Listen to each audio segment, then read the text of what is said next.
Article 300.3 of the National Electrical Code addresses the installation of conductors of different systems, circuits, and voltages within the same wireway, raceway, or enclosure. This section generally prohibits the mixing of such conductors unless they are separated by a partition or other approved arrangement. The primary concern is to prevent accidental contact between conductors of different systems or voltage levels, which could lead to insulation breakdown, short circuits, or other hazardous conditions. Article 240.4 requires that fuses and circuit breakers shall be located in a readily accessible location. Article 240.4b2 requires that fuses and circuit breakers shall be protected from physical damage. Article 240.4b3 requires that fuses and circuit breakers shall be marked to indicate the circuit protected. Applying these principles to a scenario where unfused service conductors and fused load-side conductors share the same wireway, it becomes clear that this configuration is generally not permitted by the National Electrical Code. This is because it violates the fundamental requirement to separate conductors of different systems and voltages.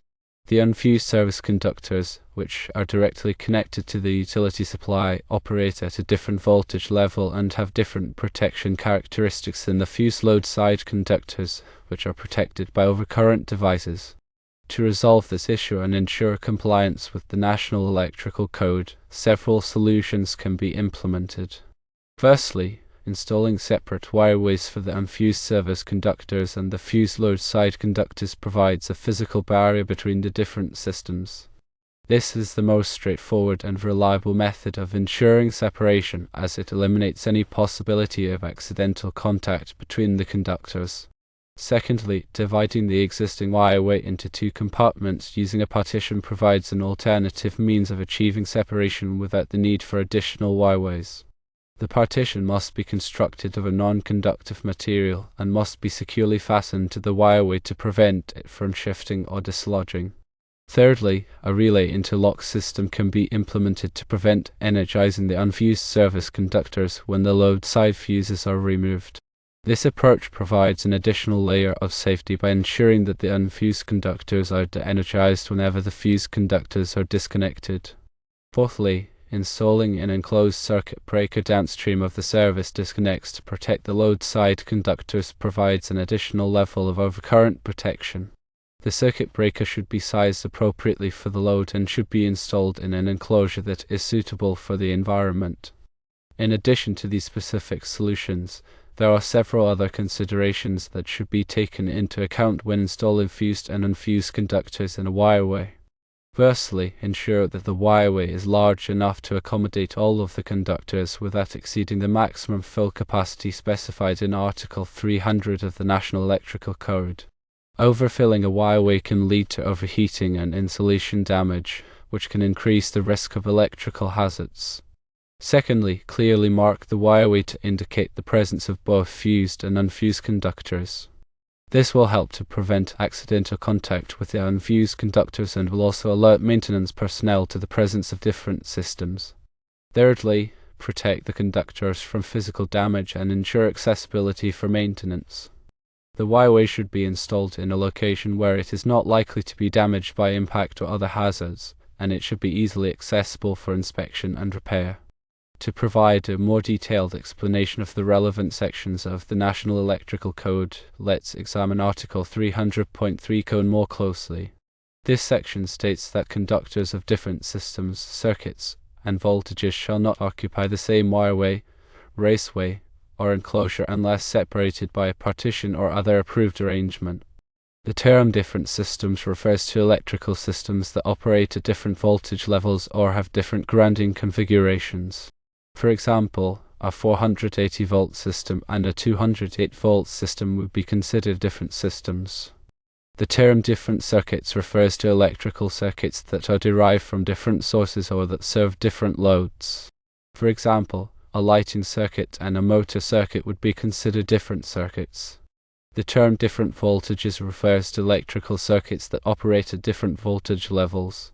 For example, a 120-volt circuit and a 277-volt circuit would be considered different voltages.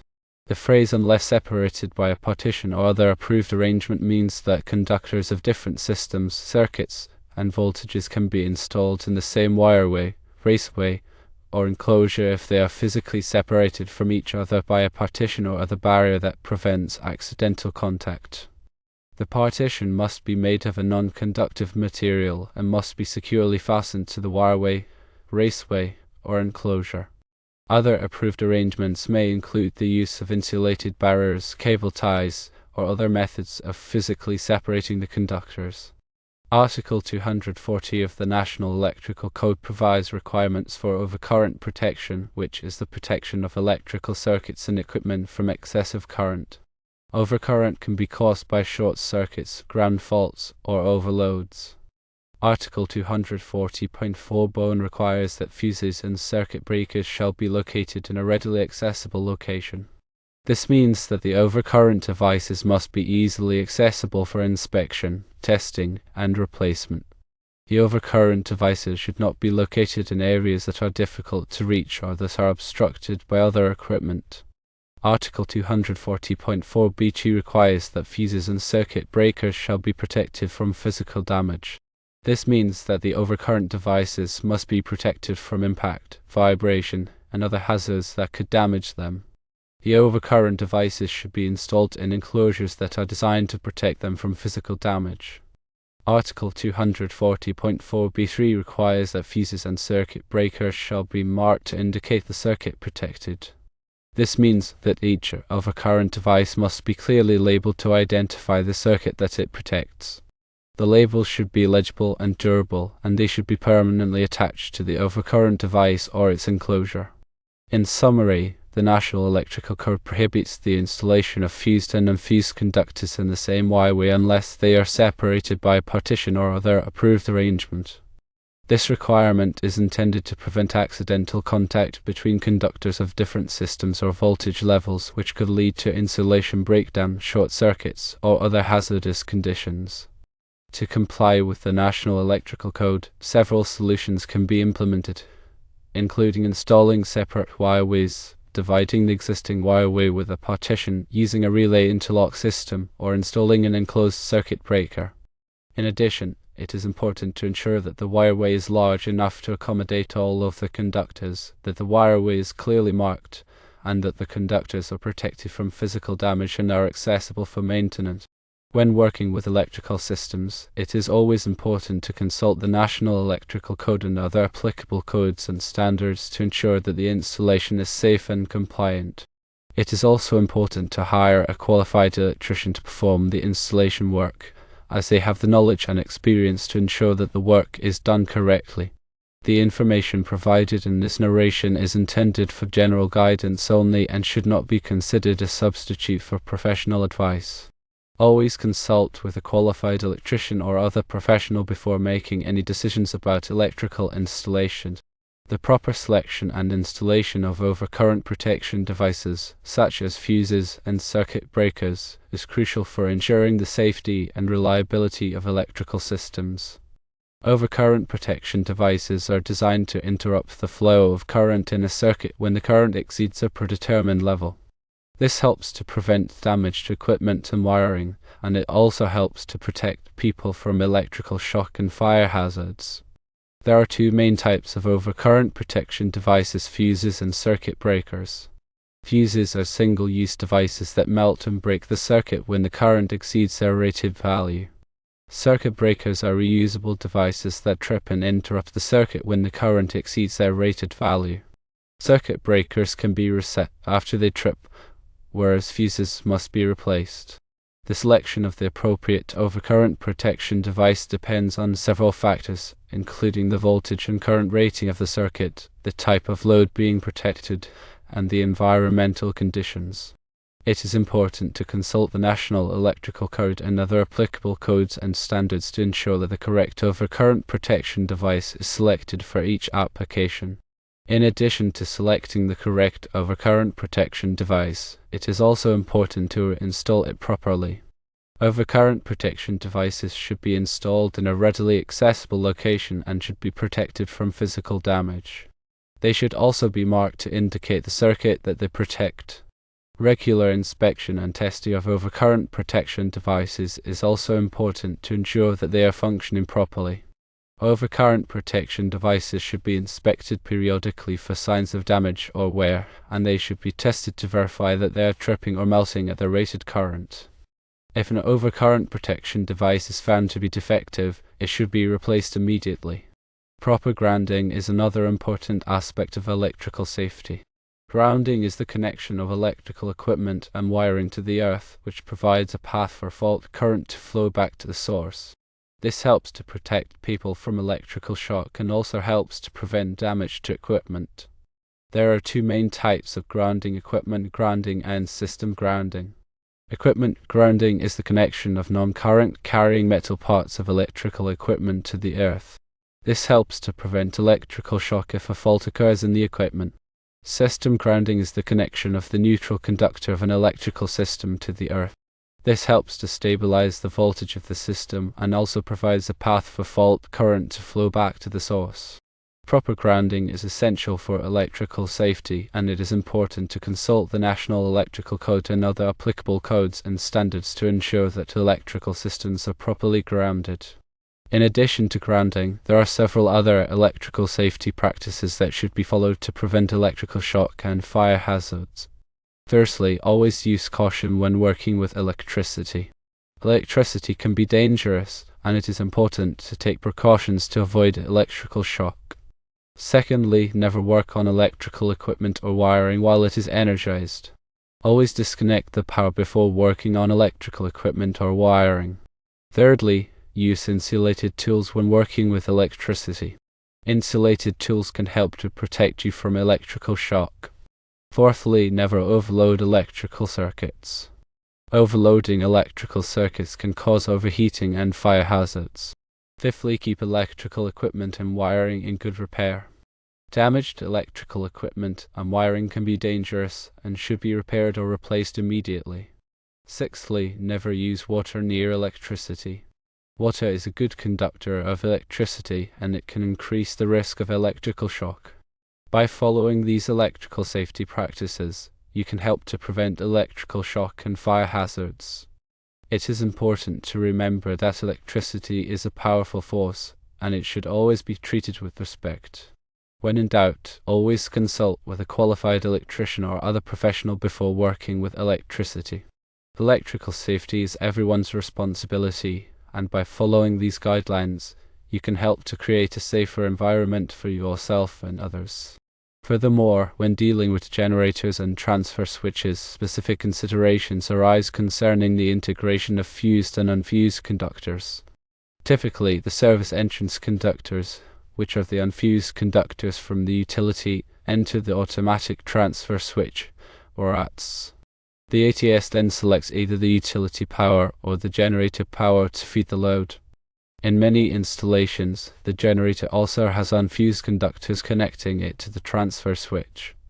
However, the conductors leaving the transfer switch towards the load are generally fused or protected by circuit breakers. The National Electrical Code requires that all conductors be protected against overcurrent, but the location of the overcurrent protection can vary depending on the specific configuration.